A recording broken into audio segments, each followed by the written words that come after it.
Hello students welcome to my SM study YouTube channel.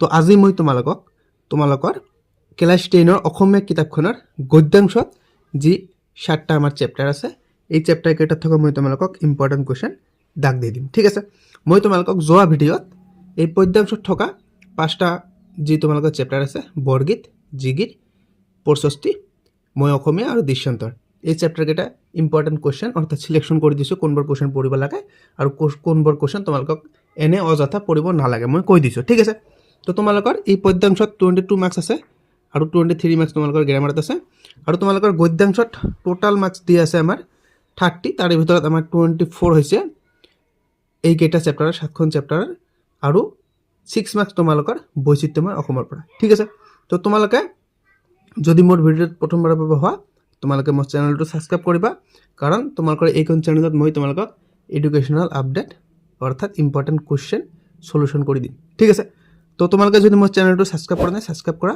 আৰু ভিডিঅ'টো এটি লাইক কৰি দিবা। তোমালোকে এতিয়া পেজ নম্বৰ 26 বাহিৰ কৰা মই তোমালোকক ইম্পৰ্টেন্ট কোয়েশ্চন দাগ দি দিম। ঠিক আছে, পেজ নম্বৰ 26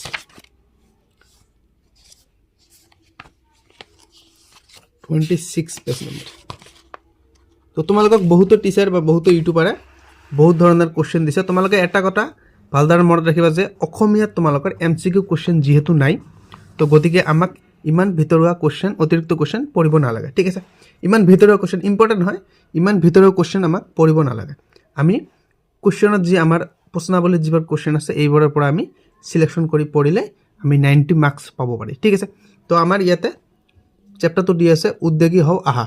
তোমালোকে চেপ্টাৰ কেইটা লেখকগৰাকীৰ নাম কেইটা মনত ৰাখিবা। ইয়াতে তোমালোকৰ লিখক দি আছে দেৱজিৎ ভূঞা।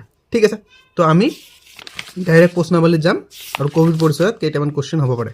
কবিৰ পৰিচয় প্ৰথমে পড়িম আমি। ইয়াতে তোমালোকক কবিৰ পৰিচয় দি আছে পেজ নম্বৰ আমাৰ এইটো 31।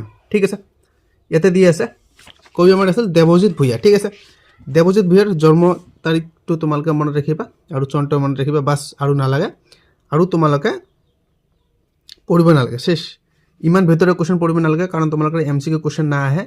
তোমালোকে জাস্ট প্ৰশ্নাৱলীত থকা 1 মাৰ্কৰ কোশ্চেন বৰ সকলোবাৰ পঢ়িব লাগিব। এই যি তোমালোকৰ 1 মাৰ্কৰ কোশ্চেন আছে এই কেইটা কিন্তু সকলোবাৰ পঢ়িবা। 1 মাৰ্কৰ সকলোখিনি পঢ়িবা বাস আৰু 2 মাৰ্কৰ যি কোশ্চেন হ'ব পাৰে মই দাগ দি দিছোঁ। ঠিক আছে, আমাৰ ইয়াতে 2 মাৰ্কসত কৈছে চমুকৈ বুজাই লিখা। প্ৰথম কোশ্চেনটো পঢ়িবা তোমালোকে, দ্বিতীয়টো পঢ়িবা, খ নম্বৰটো পঢ়িবা সফল উদ্যোগী হ'বলৈ কিয় কঠিন। কটো আৰু খটো পঢ়িবা আৰু ইফালে ঘটো পঢ়িবা। ঠিক আছে, গটো পঢ়িব নালাগে, এই ঘটো পঢ়িবা। তাৰপিছত 3 নম্বৰ কোশ্চেনটো পঢ়িবা, মোস্ট ইম্পৰ্টেন্ট কোশ্চেন এইটো তোমালোকে পঢ়ি ল'বা। ঠিক আছে, আৰু আমাৰ একেবাৰে তোমালোকে কোশ্চেন নম্বৰ 7টো পঢ়িবা। এইটো আমাৰ ইম্পৰ্টেন্ট কোশ্চেন যে ছাত্ৰ ছাত্ৰীসকলক উদ্যোগী হিচাপে মানসিকভাৱে প্ৰস্তুত কৰি ৰাখিবলৈ কি কি কৰিব পৰা যায় এইটো তোমালোকে পঢ়িবা। আৰু তোমালোকক চমু টোকা দিছে, চমু টোকা তোমালোকে টমাছ আলভা এডিশনটো পঢ়িবা আৰু গ্ৰেহাম বেল আলেকজাণ্ডাৰ গ্ৰেহাম বেলটো পঢ়িবা বাস আৰু পঢ়িব নালাগে। আৰু তোমাৰ ইফালে তলত দি আছে সামৰ্থক শব্দ বিপৰীত শব্দ এইবোৰ তোমালোকে সলিউশন কৰি যাবা। ঠিক আছে, যাতে তোমালোকৰ এক্সামত টেনশন নহয়। ঠিক আছে, কোশ্চেন নম্বৰ 12 দিছে আমাক ভাৱ সম্প্ৰসাৰণ কৰা। তোমালোকে অকল ইয়াৰ 3টাৰ পৰা এটা পঢ়িবা, বাকি 2টা নালাগে। 100% কমন কোশ্চেন মই দিছোঁ, এইটো তোমালোকৰ আহিব। উদ্যোগী পুৰুষ সিংহৰ সমান, এলেহুৱা কাপুৰুষৰ সমান। ঠিক আছে, গতিকে এইটো তোমালোকে পঢ়িবা আৰু বাকি 2টা পঢ়িব নালাগে। এনেই অযথা টাইম নষ্ট কৰিব নালাগে। বহুতো ইউটিউবাৰে তোমালোকক ভিতৰুৱা কেইটামান কোশ্চেন দি দিছে। এনেকুৱা ভিতৰুৱা কোশ্চেন পঢ়ি আমাৰ এক্সামত একো লাভ নহয়, অসমীয়া এক্সামত বিশেষকৈ। কিয়? কাৰণ আমাৰ এমসিকিউ কোশ্চেন এইবাৰ নাই, এইবাৰ নহয় আমাৰ অসমীয়াত এমসিকিউ কোশ্চেন না আহে। ঠিক আছে, তো এতিয়া আমাৰ পাৰ্ট আমাৰ দি আছে ভাৰতীয় সংস্কৃতি। লেখকটো মনত ৰাখিবা হেম বৰুৱা। ঠিক আছে, আমি লেখকৰ পৰিচয়টো পঢ়িম।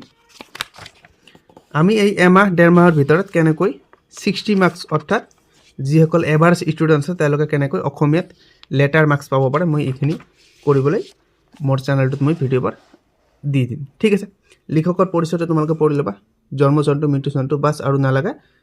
শেষ, আৰু তোমালোকৰ ইমান ইম্পৰ্টেণ্ট কোশ্চেন ইয়াত নাই। ঠিক আছে, এতিয়া মই তোমালোকক এইটো অলপ ছিঙি গৈছে। এতিয়া মই তোমালোকক কেইটামান চমু টোকা দিম। ইয়াতে তোমালোকৰ পেজ নম্বৰ দিছে 43। তোমালোকে চমু টোকা হিচাপে তোমালোকে কিডছটো পঢ়ি ল'বা, এইটো মোষ্ট ইম্পৰ্টেণ্ট। আৰু সৰ্বপল্লী ৰাধাকৃষ্ণন এইটো পঢ়ি ল'বা। তোমালোকৰ এইটো চমু টোকা আহিব পাৰে, তলত দিব পাৰে যে চমু টোকা লিখা সৰ্বপল্লী ৰাধাকৃষ্ণন আৰু কিডছ।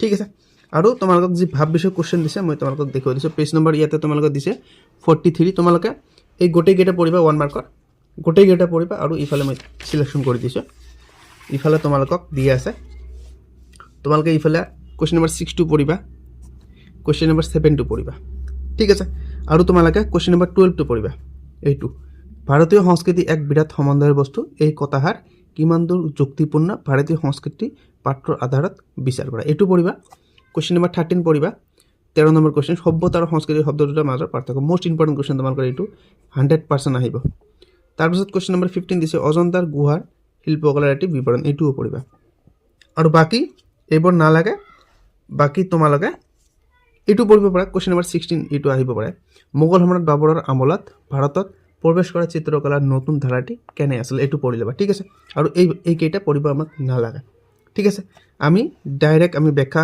কৰাত আমি কেইটামান কোশ্চেন পঢ়িম ইয়াতে তিনিটা দিছে তোমালোকে ওপৰত দুটা পঢ়ি ল'বা শেষটো নাহে মই কৈ দিছোঁ শেষটো নাহে ঠিক আছে ইয়াৰ পিছত আমাক যি দিছে ভাব বিষয় তোমালোকে এইখিনি পঢ়ি ল'বা ইয়াৰ পিছত আমাৰ চেপ্টাৰ নম্বৰ দি আছে অসমৰ জনগোষ্ঠীৰ গাঁথনিয়ান সংস্কৃতি লেখক দি আছে আমাৰ আব্দুছ সাত্তাৰ ঠিক আছে বাকি তোমালোকক ভিতৰৰ কোশ্চেন ইমান পঢ়িব নালাগে আমাক প্ৰশ্নাৱলী আমাৰ কাৰণে কাফি যথেষ্ট ঠিক আছে আমাক কোভিড পৰিচয় দিছে তোমালোকে চনটো মনত ৰাখিবা এইটো ঠিক আছে আৰু ইমান ইম্পৰ্টেণ্ট ইয়াতে নাই হয়তো কোনোবা লেখকৰ পৰিচয়ত ইম্পৰ্টেণ্ট আছে মই এইবাৰ তাক দি দিম এইবাৰ টেনশ্যন কৰিব নালাগে কিন্তু ইয়াতে নাই ঠিক আছে আমি এতিয়া প্ৰশ্নাৱলীত চাম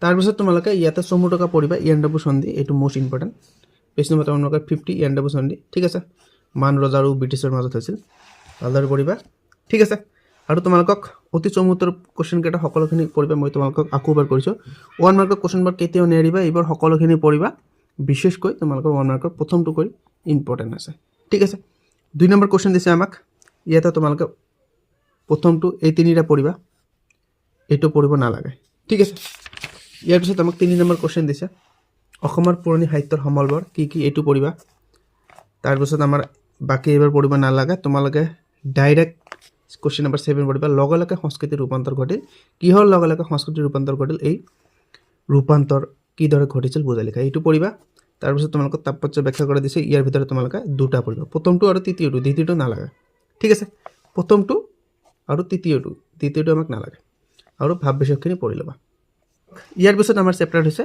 ইণ্টাৰনেটৰ তিতামিতা লেখক দি আছে আমাক ডক্টৰ প্ৰণয় দত্ত ঠিক আছে মই তোমালোকক প্ৰথমে লেখকৰ পৰিচয়খিনি দেখুৱাই দিছোঁ লেখকৰ পৰিচয়খিনি ইয়াতে দি আছে তোমালোকে ঠিক একেই ধৰণে ইয়াতে তোমালোকক দিয়া নাই চাগে জন্ম চনটো আৰু মৃত্যু চনটো তোমালোকে বাহিৰ কৰি ল'বা লেখকৰ পৰিচয় তোমালোকৰ ইয়াতে এটা অন্য ধৰণৰ কোশ্চেন হ'ব পাৰে যে 2002 চনত গুৱাহাটী বিশ্ববিদ্যালয় ইলেক্ট্ৰনিক এণ্ড কম্পিউটেশ্যন টেকনলজি বিভাগত মুৰব্বী অধ্যাপিকা হিচাপে যোগদান কৰি 2013 চনলৈ সেই পদতে কাৰ্যনিৰ্বাহ কৰে এই লাইনটো তোমালোকে মনত ৰাখিবা ঠিক আছে এই লাইনটো তোমালোকে মনত ৰাখিবা এতিয়া আমি তোমালোকৰ ভাব বিষয়ক কোশ্চেনবোৰ আলোচনা কৰিম প্ৰথমতে তোমালোকে 1 মাৰ্কৰ কোশ্চেন কেইটা পঢ়িবা মই বাৰ কৈ দিছোঁ 1 মাৰ্কৰ কোশ্চেন এটা নেৰিবা সকলোখিনি পঢ়ি যাবা ইয়াৰ পিছত তোমালোকক 2 নম্বৰখিনি ইয়াতে এই চেপ্টাৰৰ 2 নম্বৰখিনি ইম্পৰ্টেণ্ট আছে 2 নম্বৰ কোশ্চেনটো